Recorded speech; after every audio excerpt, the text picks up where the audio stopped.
희망의 소리 방송을 즐겨 들으시는 방송가족 여러분, 평안하셨습니까? 나의 반석이요 산성이 되시며 구원이신 하나님께서 여러분의 생애를 오늘도 선한 길로 이끌어 주시기를 기도합니다. 저는 김인환 목사입니다. 오늘 여러분들과 함께 나눌 은혜의 말씀은 시편 62편 5절에서 8절입니다. 나의 영혼아, 잠잠히 하나님만 바라라. 대저 나의 소망이 저로 쫓아 나는도다. 오직 저만 나의 반석이시요 나의 구원이시요 나의 산성이시니 내가 요동치 아니하리로다. 나의 구원과 영광이 하나님께 있으며 내 힘의 반석과 피난처도 하나님께 있도다. 백성들아, 시시로 저를 의지하고 그 앞에 마음을 토하라. 하나님은 우리의 피난처시로다. 하나님만 바라라 라는 제목으로 말씀을 드리고자 합니다. 2차 세계대전 당시 600만 명의 유대인들이 나치에 의해 학살되었다고 합니다. 포로 수용소에서 혹은 지하 감옥에서 무참히 학살됐습니다. 그런데 전쟁이 끝난 후 지하 감옥에서 발견된 것이 있었습니다.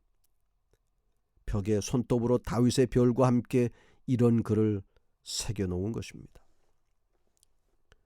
비록 태양빛이 비춰오지는 않지만 나는 저기에 태양이 있음을 믿는다. 비록 지금 사랑이 느껴지지는 않지만 나는 저기에 여전히 사랑이 존재함을 믿는다.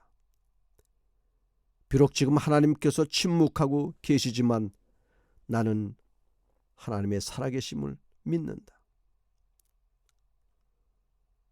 본문은 하나님께 소망을 둔 다윗의 시입니다. 다윗은 파란만장한 생을 살았습니다. 양치는 목동이었던 다윗은 적장 골리앗을 물리치고 단숨에 백성의 인기를 얻었으며 사울 왕의 딸 미갈과도 결혼하게 된 것입니다. 그리고 마침내 사울 왕의 뒤를 이어 이스라엘의 왕이 되었습니다. 그러나 다윗은 그렇게 승승장구한 것만은 아닙니다. 사울 왕의 끊임없는 위협과 신하들의 배신, 가장 사랑했던 아들의 반역으로 도망자의 신세가 되기도 했습니다. 그 많은 사건과 시련을 겪고 다윗이 깨달은 것은 세상에 믿을 것은 하나도 없구나. 처음부터 믿어야 할 것이 못되었던 것을 내가 믿었었구나 하는 것이었습니다. 본문 시편 62편은 그런 깨달음을 고백한 시입니다. 잠잠히 하나님만 바라는 사람들은 어떤 사람들일까요? 하나님만을 의지하고 신뢰하며 인내하는 사람들입니다. 왜 그리스도인이라고 말하면서도 하나님만 잠잠히 바라지 못할까요? 왜 모든 것에 하나님을 전적으로 의지하지 못할까요? 이유는 내 뜻, 내 야망을 내가 빨리 이루려고 하기 때문입니다. 문제는 하나님을 믿는다고 하면서도 잠잠히 하나님만 바라고 의지하며 기다릴 줄을 모른다는 것입니다. 하나님만이라는 말에 주목하십시오. 그냥 하나님이 아니라 하나님만이라고 표현하고 있다는 것입니다. 이것이 바로 하나님이 기뻐하시는 믿음의 실체인 것입니다. 다른 것을 기대하지 않고 다른 것에 소망을 두지 않고 오직 하나님 한 분만을 바라보며 그분의 도우심을 구하는 것, 이것이 바로 진정한 믿음인 것입니다. 하나님만을 바라야 하는 이유가 무엇입니까? 첫째로 나의 소망이 하나님으로조차 나오기 때문입니다. 소망이라는 말은 히브리어로 카와입니다. 이 말은 기대하다, 모으다, 쳐다보다, 참을성 있게 기다리다라는 의미가 있습니다. 이 땅에 많은 사람들이 소망하는 것에 소망을 두고 살아가고 있습니다. 많은 사람들이 재물이나 명예나 성공적인 명성에 초점을 맞추고 그런 일이 잘 되는 것을 마치 소망을 이루는 성공적인 삶이라고 오해합니다. 그러나 우리의 소망은 육으로부터 거두는 것이 아닙니다. 갈라디아서 6장 8절에는 육체를 위하여 심는 자는 육체로부터 썩어질 것을 거둔다고 했습니다. 그리스도인의 소망은 세상적인 것이 아니라 영적인 것이며 영원한 것이어야 하는 것입니다. 이 세상에 있는 모든 것들은 다 지나갑니다. 다윗 왕의 권세도 솔로몬 왕의 영광도 그의 죽음과 함께 모두 사라져 버렸습니다. 이처럼 없어지고 사라지고 소멸되는 것은 소망일 수가 없는 것입니다. 베드로전서 1장 24절에서 25절 그러므로 모든 육체는 풀과 같고 그 모든 영광이 풀의 꽃과 같으니 풀은 마르고 꽃은 떨어지되 오직 주의 말씀은 세세토록 있도다. 세상에 소망을 두고 살면 살수록 절망을 맛보게 될 것입니다. 왜냐하면 이 세상의 줄은 마침내 하나씩 썩어져 끊어져 버리기 때문입니다.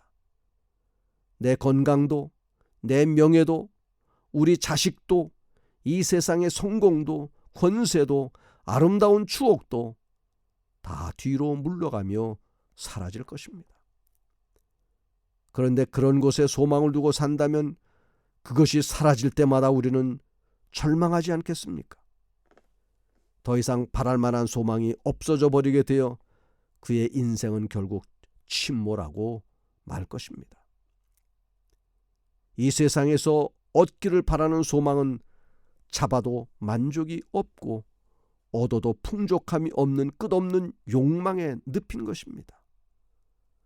많은 정치가들이 권력으로 소망을 삼았지만 그들의 결과를 여러분들이 잘 알고 있지 않습니까?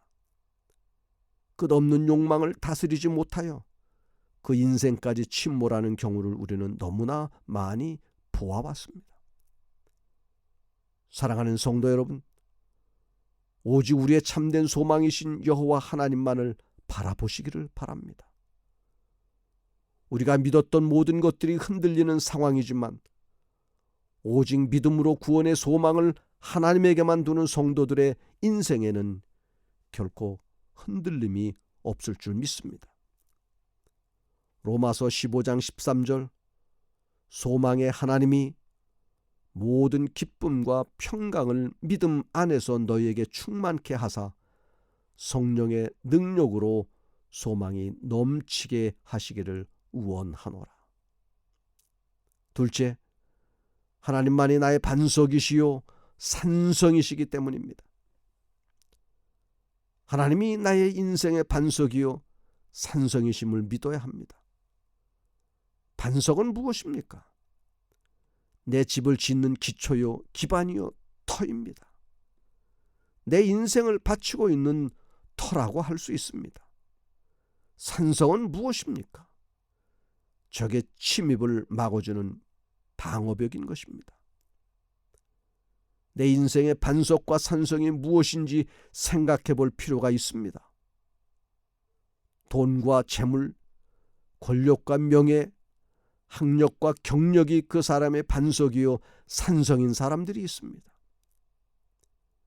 종일 생각의 중심에 있는 것이 무엇인지, 입만 벌리면 하는 말이 무엇인지 보면 그것이 바로 그 사람의 반석과 산성인 것을 알 수 있습니다. 예수님은 진짜 반석은 하나님의 말씀을 듣고 행하는 것이라고 하셨습니다. 마태복음 7장 24절 25절 그러므로 누구든지 나의 이 말을 듣고 행하는 자는 그 집을 반석 위에 지은 지혜로운 사람 같으리니 비가 내리고 창수가 나고 바람이 불어 그 집에 부딪히되 무너지지 아니하나니 이는 주초를 반석 위에 놓은 까닭이요. 신앙생활을 하면서 왜 흔들리는지 아십니까?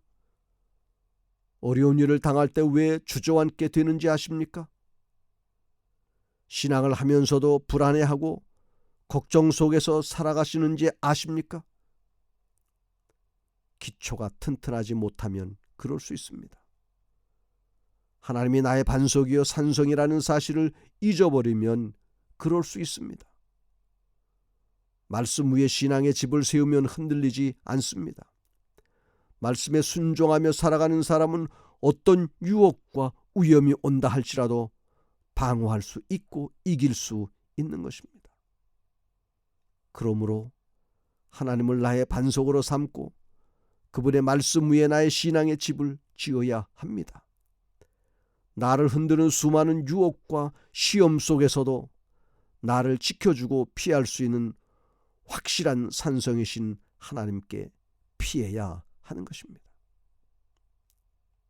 셋째로, 나의 구원과 피난처가 하나님에게 있기 때문입니다.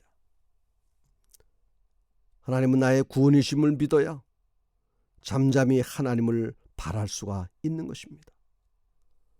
모든 환난과 고통에서 나를 건지시고 살리시고 형통케 하실 분이 하나님이심을 믿어야 합니다. 정말로 그분이 나의 구원이심을 믿는다면 우리는 잠잠히 하나님만을 바랄 수가 있는 것입니다. 그런 믿음을 갖지 못하면 나의 삶은 자주 세상에 휩쓸려 넘어지고 쓰러져 마침내 구제불능 상태가 되어 낙오자가 되고 마는 것입니다. 세상과 사람 그리고 재물이 결코 나의 구원이 될 수 없습니다. 그런데도 우리는 때로 하나님보다 세상과 재물과 사람을 더 의지하고 있지는 않습니까?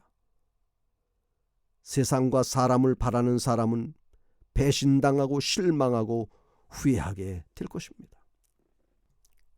로마서 11장 29절, 하나님의 은사와 부르심에는 후회하심이 없느니라. 그렇기 때문에 하나님의 백성은 쉼없이 하나님을 의지해야 하며 마음을 하나님께로 향하며 기도해야 하는 것입니다. 하나님이 기뻐하시는 사람은 한 장의 카드만을 가진 사람입니다. 이 길 저 길의 여러 가지 가능성을 가지고 살아가는 사람이 아니라 오직 하나님의 길만을 걷는 외길 인생을 사는 사람인 것입니다. 문제가 생기면 하나님께 엎드려 기도하고 장벽에 부딪히면 주님 얼굴 바라보면서 도움을 구하는 사람을 하나님이 진정 기뻐하시는 성도인 것입니다. 시편 42편 5절, 내 영혼아 내가 어찌하여 낭망하며 어찌하여 내 속에서 불안하여 하는고, 너는 하나님을 바라라. 그 얼굴의 도우심을 인하여 내가 오히려 찬송하리로다. 이스라엘에 여러 왕들이 있었습니다. 그 중에 외교에 능한 왕, 전쟁에 능한 왕들이 있었습니다.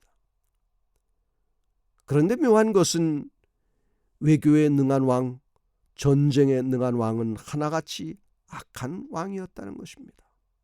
왜 그렇습니까? 하나님은 여러 가지 카드를 가지고 있는 사람을 사용하시지 않기 때문입니다. 이사야 31장 1절, 도움을 구하러 애굽으로 내려가는 자들은 화 있을진저.